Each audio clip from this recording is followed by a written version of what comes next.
biggest thing that I want Americans to know about the buy now, pay later, like, I truly believe that education isn't power, it's applying it that is. You need to know what it is that you're signing up for. And I think the biggest question you need to ask yourself is, do I really need this? My name is Micah Smith, and I am actually the president and the founder of Micah Abigail. We are a credit solutions firm. I am also found on Instagram at Fit Credit Doctor. Buy now, pay later. Listen, there's a multitude of thoughts that I have around these types of platforms. And the biggest thing that I wanted to highlight, and one of my biggest concerns that I'm seeing, is that the buy now, pay later is now going to not be necessarily just for things like maybe you need a new laptop for your job. Maybe you need to get a new couch. Maybe you need to get something that is going to provide you some sort of lasting value.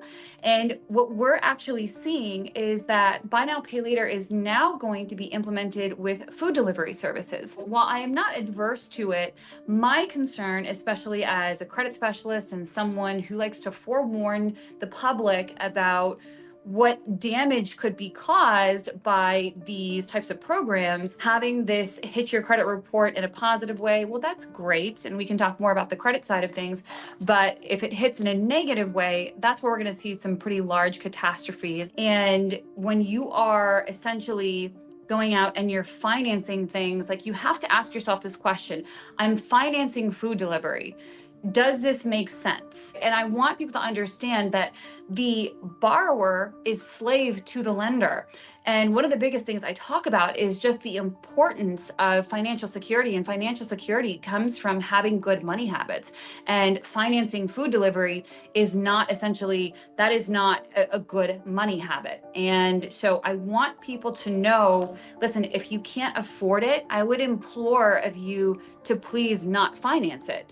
Find another way, find another method, find another solution, because it's going to end up keeping you a slave to your debt. And if there's interest attached to it, my goodness gracious, do not get me started on interest. I mean, oh my gosh, what a nightmare. Your $20 pizza ends up costing you $100, like, that's insane. The one thing I forewarn people about, especially being in the industry that I'm in, is just be aware that if life happens and you end up defaulting on this, it's a cyclical effect and it will have a compound negative effect on you. So I want people to be aware that this is going to hit your credit report, and you need to make sure that you set it and forget it. Put everything on auto pay. I always say, and my mentor says, an ounce of prevention is worth more than a pound of cure. So you need to know, right, when these hit your credit report, you have to pay them on time. And a lot of people just think, oh, it's a missed payment. How bad could it be? I'm like, how bad it could be is it stays on your report for 7 years.